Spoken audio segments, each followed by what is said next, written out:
we know it's a holiday week, so that means you probably have a lot on your plate right now. Kids are out of school, but we got you covered with events this weekend. Karen Coltrane, the president and CEO of the Children's Museum of the Lowcountry, is back again to help us out. Karen, welcome back. Thanks for being here. Oh, thank you for having me.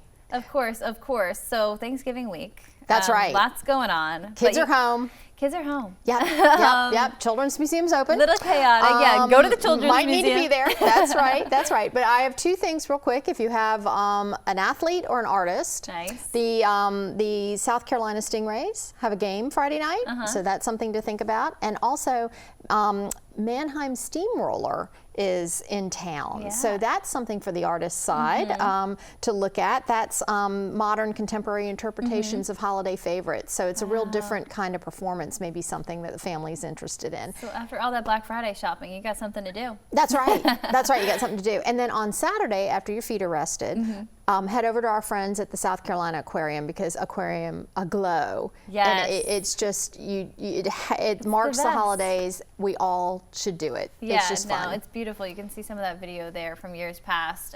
We're a partner for this event, so definitely go out and support. And we love the aquarium here. We're always talking about the aquarium. So much to do there for kids, and so this is a nice holiday spin. That's right. That's right. So we don't want to miss that. The other thing I don't want anyone to miss is the one that the new tradition in town of the Charleston Santa. So at thecharlestonsanta.com, if you haven't already made your reservation, it's free for a specific time to see Santa, so you're not somewhere waiting in line. You have your time, you have your printout, you go in, you can purchase or you can bring a new unwrapped toy and donate it to help fill the train in the train museum. That's where Santa's living, is Santa Land, before he goes back to the North Pole to get ready for to deliver all his toys.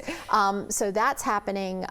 It opens on Friday after Thanksgiving, and you can check the website thecharlestonsanta.com for more details. Yeah, so you're teaching kids the magic of giving. That's right. Plus they get to have fun and see Santa, tell him everything that they want this year. That's right. And dressed in their finest because of the picture. Yes. And his professional photographer takes the picture, and you get one free. So it's a nice thing to have, and you can start the tradition and then every year come back and do it and keep all your pictures. It'll be a great holiday tradition. Great new tradition you're bringing here to the Charleston area. Yeah, we're area. excited about it. For the whole family. That's right. That's right. We love it. That's right.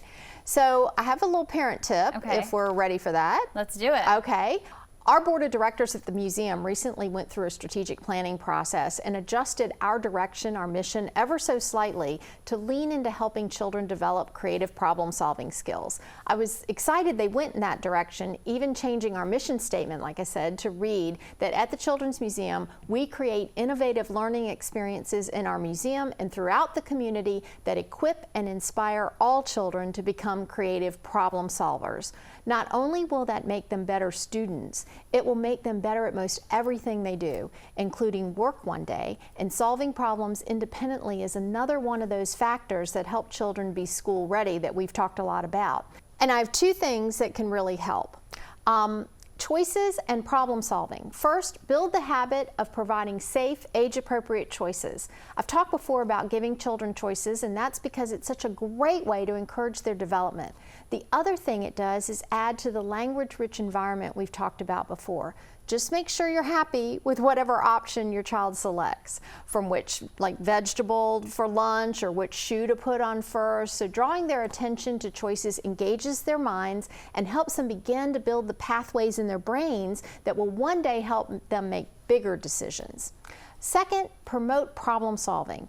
That is what children's museums are all about, and as our exhibits are designed specifically to encourage children to figure stuff out.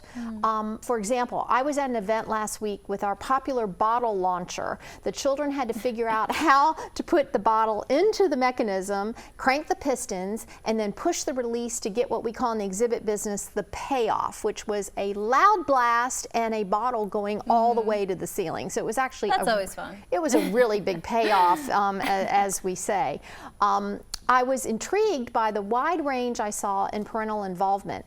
A few parents would just put the bottle in for the child, essentially modeling. But most parents use the opportunity to ask their child how they thought it should go in, which was even better. And some went all the way to explain to their child when the child would try to do it, now why do you think it should go that way? Which way, okay, it's not fitting. What way do you think it might work? Yeah. And so really doing that. And what was super cool was when parents would do that, other parents would see it and they'd start doing it with their child. And it just reminded me that it's a habit we build with our children. But that's how we help support and sort of scaffold their development and creative problem solving. And you have a pretty good way that kids can practice their problem solving, making choices for the Christmas season with your Elf Emporium, because they can actually pick out gifts for their families, and that's a pretty big choice for kids too. That is a big choice, and thank you for that segue, because that Yeah. was awesome. The Elf Emporium was designed with that in mind, so very limited choices for each parent, for each person that the child might buy toys for, including the puppy and kitten in the house. And so we don't give a lot of choices, we actually give 2 or 3, Okay. but the child can select, and then they have ownership in that. When they give that present, they can really feel pride that they helped select that, or they did select it. Yeah, if you're indecisive like me, that still is a little bit hard. 2 or 3 choices, what am I going to choose, you know? Well, there's a couple restaurants in town whose menu you better stay away from then, right? I know. Oh, there's a lot. It takes me so long to figure it out. No, you know what's worse? Picking what restaurant to go to. That is my downfall. Well, I I'm cannot very figure it out. grateful for menus online now, because Yes. a lot of times I'll check it out before I go so I can Yeah. be busy chatting and don't have to be interrupted with reading the menu. But yes, you're right. But those choices and that ability to make choices really are the precursors to more important later problem solving and decision making skills. Exactly. Well, there's plenty of choices that they can make at the Children's Museum for sure. That's right. And at home. So Yeah. everywhere they go. Yeah, Karen, thank you so much. Thank you.